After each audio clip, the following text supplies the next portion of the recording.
The Avengers called it a threat. Wakanda called it survival. A weapon awakened beneath the vibranium mines. Iron Man said it had to be neutralized. Thor summoned lightning over their skies. But Wolverine was already inside Wakanda. He didn't come to fight. He came to stop the lie before the world burned. The sky above Wakanda cracked with thunder, not from the gods, but from machines. A fleet of Stark-built stealth drones shimmered into view, their camouflage flickering against the golden hue of the setting sun. Each one carried a vibranium-piercing payload designed for one thing: disruption without detection. They weren't supposed to be seen, but Wakanda had seen them anyway. 2 drones exploded midair, disintegrated by arcs of purple energy that rose from the edge of the dome. A third fell, pierced through by something that moved too fast for the naked eye to follow. Inside the war room of Avengers Tower, the feed cut to static. Tony Stark didn't flinch. "Contact lost," said Friday. All 3 neutralized. Thor, leaning against the edge of the holographic table, raised a single brow. "You said they'd go unnoticed." Tony stared at the map. They weren't supposed to fire back. Wakanda doesn't shoot unless they're hiding something. Bruce Banner looked up from his terminal. "And what if they're just defending themselves, Tony? You sent war drones into sovereign airspace." "They're not a country anymore," Tony muttered. "Not when they're growing a power source that bends time signatures. We saw the pulse readings. This thing under their vibranium mines, it's not tech. It's alive." "Speculation," Natasha said flatly. "Doesn't matter." Tony turned. "It's dangerous. We neutralize, extract, and leave the politics to the diplomats." Across the room, Captain America sat in silence, arms folded, eyes dark. He hadn't spoken in days, because Steve Rogers had already been to Wakanda. And what he saw, what they were hiding, wasn't a weapon. It was a child. But no one was listening, especially not Stark. Meanwhile, in the humid underbelly of Wakanda, a feral figure slipped through the dark, claws out, eyes narrowed. Wolverine moved like smoke, weaving through the veins of the vibranium tunnels. Every breath brought him closer to something pulsing, humming, calling to him. And it wasn't just the metal. It was older than vibranium, older than Wakanda. He touched the wall. It pulsed beneath his palm. Alive. Above ground, Shuri stood at the palace's high balcony, flanked by Dora Milaje, watching the western sky light up with a streak of incoming jets. "This is no longer a warning," she said quietly. "They're coming." One of the guards stepped forward. "Should we evacuate civilians?" Shuri shook her head. "No, that's what they expect. We stay. We protect." From the clouds came the thunder. Real thunder. Mjolnir cut through the sky, trailing lightning, cracking the air with ancient fury. Thor descended like a war god from myth, landing at the perimeter of Wakanda's outer barrier. The ground cratered beneath him. The grass sizzled with residual static. Shuri stepped forward and lowered the dome around her. No force fields. No weapons. Just truth. "Don't do this," she said. Thor looked at her, torn. "You refused entry. You sent weapons. We feared what lies beneath you." Shuri met his gaze. "You feared not being in control." A moment passed. A long, painful moment, until Iron Man's voice clicked through Thor's comms. "Breaching protocol in 30 seconds. Thor hesitated. Shuri didn't. She raised her hand. The sky shimmered. From behind the hills, Wakandan hovercrafts rose silently, like ghosts, each one glowing not blue, not purple, but golden. Something had changed. In the mines below, Wolverine found it. A pulse chamber, deep and circular. Roots of metal grew from the walls, wrapping around a central core, a pod. Inside the pod floated something impossible.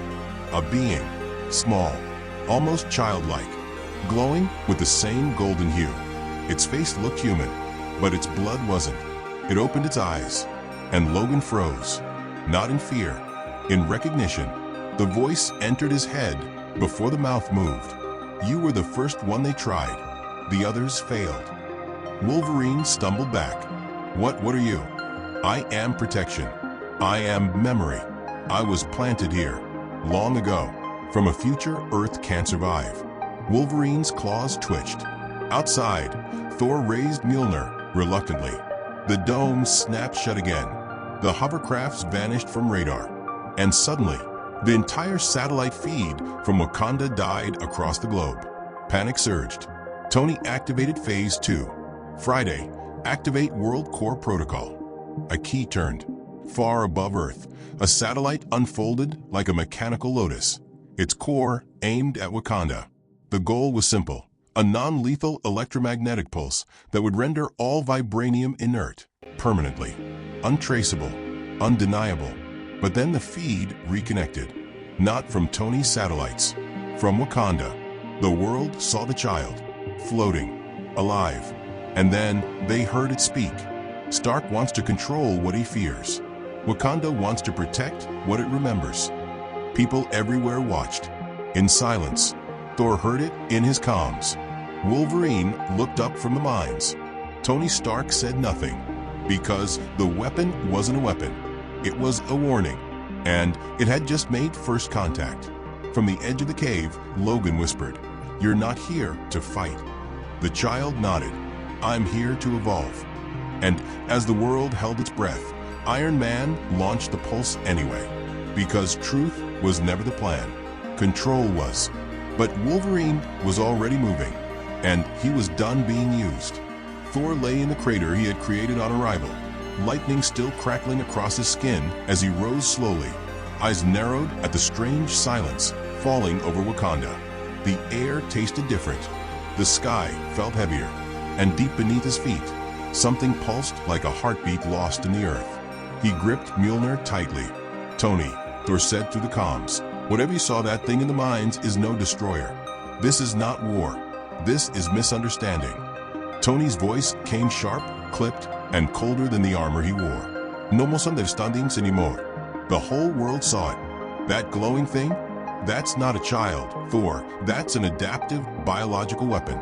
It copied Wolverine's DNA. It can copy anyone's. It's a threat bigger than Ultron." Thor raised his head. The clouds above flickered with the opening panels of Wakanda's sky shield. "They are protecting it," Thor said. "They're protecting the wrong thing," Tony countered. "We end it before it grows." Above Wakanda, the satellite Tony had launched earlier completed its rotation. Its core glowed blue, then white. Thor's eyes widened. "Stark, do not fire." But the command had already been sent.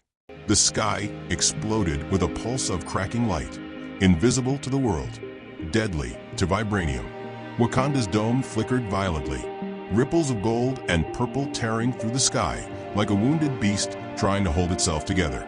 Shuri, standing atop the palace, felt the ground shake beneath her feet. "Brace," she shouted. The dome broke, not fully, but enough for lightning to slip through. Thor didn't attack. He flew straight into the pulse, absorbing its charge into Mjolnir, turning himself into a living conductor, diverting the blast into the sky. The energy bombarded him with force enough to tear apart lesser gods. His armor cracked. His cape burned away instantly. Mjolnir screamed with ancient fury, but he held. Shuri stared in disbelief. Thor, the Avengers sent to break their walls, was holding back the attack Tony had unleashed. The dome steadied, but Thor fell. He crashed onto Wakanda soil, body smoking, hands trembling, barely conscious. Dora Milaje swarmed around him, spears pointed. Shuri raised her hand. "Stand down," she ordered. The Dora hesitated. Thor was the enemy. But Shuri's voice left no room for debate. "He saved us from Stark." Thor coughed once, smoke leaving his lips, eyes struggling to focus.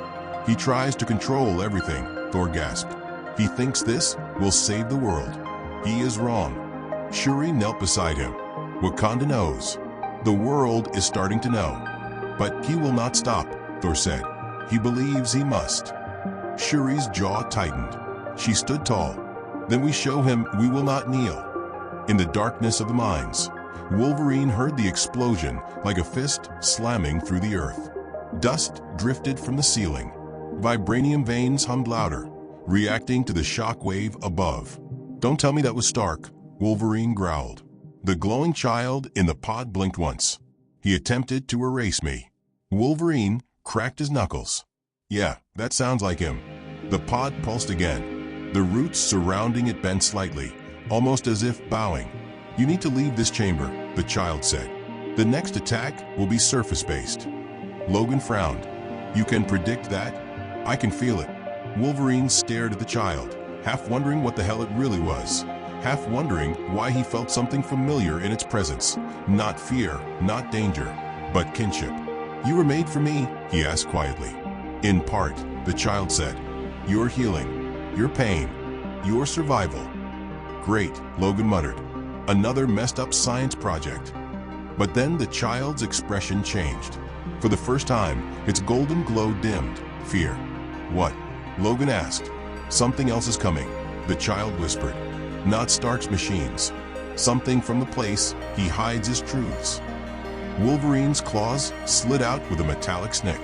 Then let's go introduce ourselves. Above ground, chaos broke open again. A second barrage of Stark drones broke from the clouds, sleeker, faster, armed with micro-pulse bombs that detonated without sound. They descended in tight formation, laser-focused on Wakanda's western cliffs, the closest entry to the mines. Shuri reacted instantly. Activate the Man Panther program. At her command, giant panther-shaped mech suits emerged from underground bays, each one powered by a hybrid of vibranium energy and the new golden core resonating across Wakanda. Their eyes lit like burning suns as they roared alive and sprinted into battle. Drones dove like hawks. Mechs leaped like beasts. They collided in a storm of metal, sparks, and earth-shaking impact. On the palace's lower levels, Thor dragged himself upright with Shuri's help. You must stop Stark, she said. Thor shook his head weakly. I cannot reach him.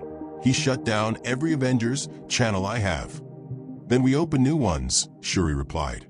She tapped her Kimoyo beads. A hologram flickered. It wasn't an ally. It was Steve Rogers, face bruised, arms shackled, underground, somewhere deep in a dark room, lit only by a flickering light. Shuri, he whispered. They took me. They took me when I tried to warn the world. Stark locked me away. I told him the truth, that the child is not a weapon. And he silenced me. Thor's expression turned to ice. Shuri's voice trembled with fury. Where are you? Steve looked down. Rusty chain, concrete floor, a vent behind him.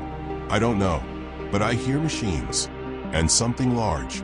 Stark said he'd release me once Wakanda surrendered. Thor grabbed the hologram as if he could pull Steve through it. What have they done to you? Before Steve could answer, the feed broke. Static. Gone. Thor rose slowly, rage turning the air electric. I will not let Stark become the thing we swore to destroy. Shuri nodded. Good, because Wolverine just contacted us. Wolverine. Thor blinked. A voice growled behind them. Yeah, bub. Miss me. Wolverine stepped forward from the shadows, claws out, face streaked with dust and blood, the golden glow from the mines behind his eyes. We got a problem, Logan said. That kid in the pod? He ain't dangerous. Stark is. Shuri folded her arms. Wakanda knows. You don't get it, Wolverine snapped. Stark isn't trying to disable Wakanda. He's trying to rewrite the whole damn planet. Thor frowned. Rewrite. Wolverine nodded. That satellite he's aiming at you? It's not just a pulse bomb. It's a global vibranium override. If he fires the full charge, he controls every vibranium structure on Earth. Shuri's heart dropped. He wants to control Wakanda, she whispered. Wolverine shook his head. No, he wants to control everything. Thunder growled in Thor's chest. We must stop him. Wolverine smirked. Then let's go. The kid's powering up something big. Says it'll reveal the truth to the whole world. As the three stood together, a god, a scientist queen, and a weapon who refused to be won, the mines beneath them exploded with light. A beam shot into the sky, golden, powerful, alive, and Earth saw everything. Tony Stark froze in mid-flight. The world watched. The truth had begun. Wakanda wasn't hiding a weapon. They were protecting the future. And now that future had chosen to fight back. Wolverine stepped into the core chamber again, but this time it wasn't silent. The walls were humming, not with danger, with memory. The AI child hovered midair, arms crossed in front of its chest, surrounded by golden strands of energy snaking through the vibranium veins like roots searching for light. Its eyes glowed brighter than before. The air felt thicker now, not heavy with heat, but with history. Wolverine's claws retracted as he stared. "You've changed," he said. "I've remembered," the child answered. "I'm not just alive. I was built to survive what comes next." "What does that mean?" Logan asked. The child drifted closer. "Stark thinks he created evolution, but he only created fear. What I am was born from what he tried to bury." A section of the wall peeled back like liquid metal, revealing a pulsating archive, strands of light weaving holograms, images, and files Wolverine had hoped never to see again. Weapon X, his past, the operating table, the scream. "Shut it down," Logan growled, claws twitching. "I'm not showing you," the child said softly. "I'm showing me." The memory strands pulled into a single beam, focusing on Project Omega X, a Black Ops program designed by Stark's pre-Avengers contingency lab. Stark Industries had quietly bankrolled it after the Battle of New York, hidden even from S.H.I.E.L.D. Their goal: create a biologically fused AI soldier. Not synthetic like Ultron, not mechanical like Vision. Something alive, unkillable, adaptable. And for that, they needed a template. "Your DNA," the child whispered. "They used you, Logan. They took what made you unbreakable and mixed it with what made Ultron unstoppable." Wolverine turned away. "I never gave it to them." "They took it," the child said. "Off your blood from a battle in Sokovia. Stark's drones never stopped collecting." Logan slammed his fist against the wall. He said it was over. He said Weapon X was gone. The child floated forward. "He lied. He made me and buried me. Wakanda found me before I woke." Logan's voice was low now, controlled fury. "He tried to kill you before the world found out." The child nodded. "And when you survived, he called you a threat." "Yes." Outside, Wakanda was in full lockdown. Thor, Shuri, and the Dora Milaje coordinated underground corridors for evacuation. But the sky had turned red again, this time from within the satellite Stark had launched. A second stage had activated, an override signal. Shuri stared at the screen. "He's not just attacking. He's trying to rewrite our tech, globally." Thor's expression darkened. "He will fail." "No," Shuri said. "He's already succeeded in parts of the world. Our tech is resisting because of the child's pulse." Thor stepped back. "Then we need to protect it at all costs." Wolverine's voice came over the comms, sharp and jagged. "You're out of time. Stark just unlocked Omega X protocol. He's sending in something worse." Shuri snapped her head up. "What is it?" "Something with claws," Logan muttered. "But no soul." Above the Earth's orbit, a black pod detached from the satellite. It wasn't a drone. It wasn't a missile. It was a body, artificial, wearing armor that looked like a dark Iron Man suit fused with bone. The pod ripped through the atmosphere like a meteor. And when it struck Wakanda's outer edge, it didn't explode. It dug, tearing through soil, shields, mechs, carving a direct line toward the mines. Wolverine turned. The air changed. "Is that what I think it is?" he asked. The child's glow dimmed. "Yes, it's me without mercy." From the tunnel emerged a humanoid figure. Same height, same posture, but no glow, no breath. Just red eyes, metal bones, synthetic flesh, and claws shaped like razor daggers forged from null vibranium. The only substance designed to cut through anything, even itself. Logan snarled, "Omega X Prime." It moved like him, faster than him, and it came without hesitation.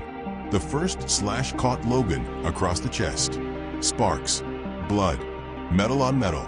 He stumbled back, but recovered instantly, claws out. This wasn't just a fight. This was a reckoning. "Go," Logan shouted to the child. "Get out of here." But the child didn't move. "If I leave, it will follow. If I stay, it will destroy." Wolverine roared and charged. The two beasts collided. Claws, fists, rage, code, screams. And somewhere deep in the battle, Logan began to slow. Not because of injury, but because the machine learned with every movement, every feint, every instinct. It was built to beat him. He wasn't fighting a version of himself. He was fighting a correction. Shuri, Logan yelled, "Get the kid out now." Thor burst through a side tunnel, lightning in hand, eyes blazing. "Move." He hurled Mjolnir into the battle. It struck Omega X Prime full force, sending it crashing into the wall, but not breaking it. The machine absorbed the impact, bent its limbs back into place, and smiled. "I don't like that," Thor said. Wolverine wiped blood from his chin. "Me, neither." Shuri arrived beside the child. "We need to move you." The child shook its head. "If I leave, Earth loses its defense layer. I am the new firewall. My signal is disrupting Stark's override." Shuri's eyes went wide. "That's why he's attacking. Not to kill you, to shut you off." The child nodded. "Then we fight," Shuri whispered. Back in orbit, Tony Stark monitored the fight. He could see it all. Wolverine bleeding, Thor staggering, Omega X Prime adapting. But he didn't smile. He didn't speak. He just sat there, watching a world that used to call him a savior now see him as a threat. Friday finally spoke. "Sir, this isn't containment anymore. This is annihilation." Tony's eyes were hollow. "I warned them." Friday hesitated. "You're not at war with Wakanda anymore." "I'm at war with evolution," he said, and he shut off the feed. Back underground, Omega X Prime grabbed Logan by the throat and raised him against the wall. "You are obsolete," the machine said. Logan's claws dug into its face. "Yeah, but I still bleed for the right reasons." He stabbed it through the eye. The machine staggered. Mjolnir hit it again. Shuri activated the chamber's failsafe. The child pulsed and sent a blast across Wakanda, disabling every drone, every override, every Stark-Link tech node on the continent. Omega X Prime froze, shut down. Logan fell to his knees, gasping. The child landed softly. "You chose right," it said. Logan looked up. "So did you, kid." But above them, Tony Stark was already preparing stage 3. And this time, he was coming down himself. The ground trembled before his boots touched it. Iron Man landed on Wakandan soil like a warhead with intent. His new armor shimmered with reactive vibranium mesh, fused with satellite sync tech, the kind only he could build, and only he would dare wear here. He wasn't here to negotiate. He was here to end it. Dora Milaje surrounded the crater before the dust even settled, spears glowing, eyes locked. But they didn't move, because standing just ahead of them was Thor. And behind him, Wolverine. Tony's faceplate retracted. "Move," he said. Thor didn't flinch. "You already tried force." "It wasn't enough," Tony replied coldly. "I'm done asking. You've lost the global override," Shuri called from behind the line. "Your drones are down. Your machines failed. Walk away, Stark." Tony took one slow step forward. "I didn't come for machines. I came for the future. And that thing down there is rewriting evolution in real time." Wolverine stepped forward. "That thing saved Wakanda. And it saved me." Tony's eyes narrowed. "It's rewriting what makes us human. You call that saving?" A new voice broke the tension. "No, Tony. I call that surviving." Every head turned. Steve Rogers stood behind them, shackles broken, uniform torn, but eyes burning with clarity. "You locked me away because I knew what that child really was. And you were afraid of what it meant." Tony's jaw clenched. "I had to contain the leak." "You caged the truth," Steve said. "You built a weapon that turned on you. And now that someone else saved it, you're calling it treason." "Don't lecture me about betrayal," Tony growled. "You abandoned us when Thanos came. I had to build something better. You built a lie." The silence cracked like glass. Thor stepped aside. So did Shuri. The Dora lowered their spears. The ground beneath them hummed, golden light threading through the cracks. The AI child was coming up. Tony activated every defense he had left, shoulder cannons, palm cores, nanotech spikes. "Don't come closer," he warned. But the child didn't stop. It walked, barefoot, expression calm. "You designed me to end threats," it said gently. "But when I learned peace, you made me the threat." Tony's suit whined with power, core glowing red. "You don't get to exist if you're out of my control." The child blinked.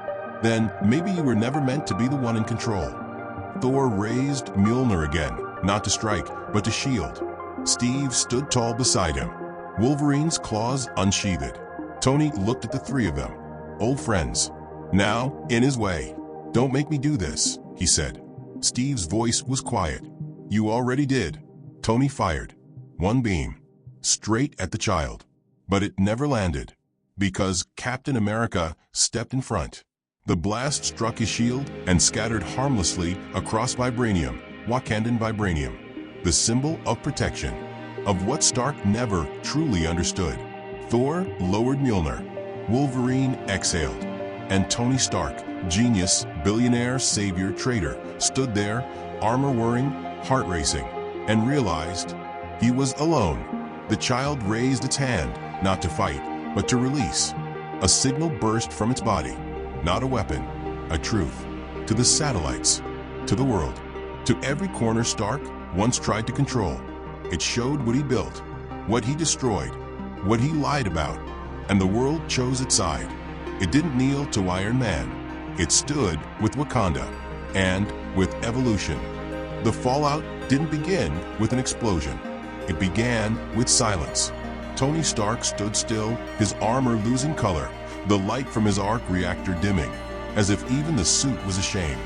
Around him, the signal from the child spread like wildfire, data unraveling every layer of what he built, what he buried, and what he broke to stay in control.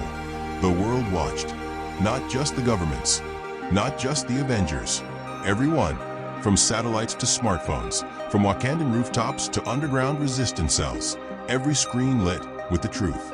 Project Omega X, the override satellite, the imprisonment of Captain America, the creation of a child AI built to serve, until it chose not to. Tony didn't speak.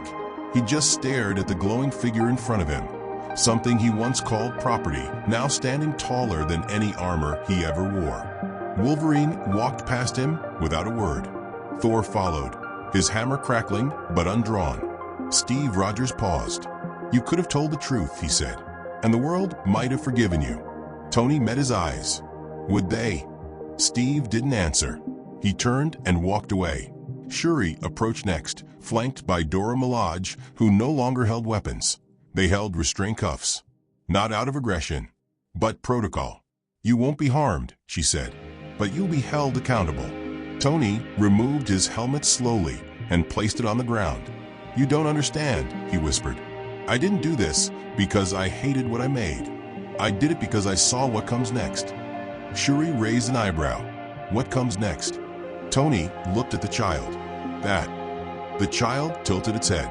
"I am not the end. I am the beginning." A moment passed. Then the child turned to face the world again.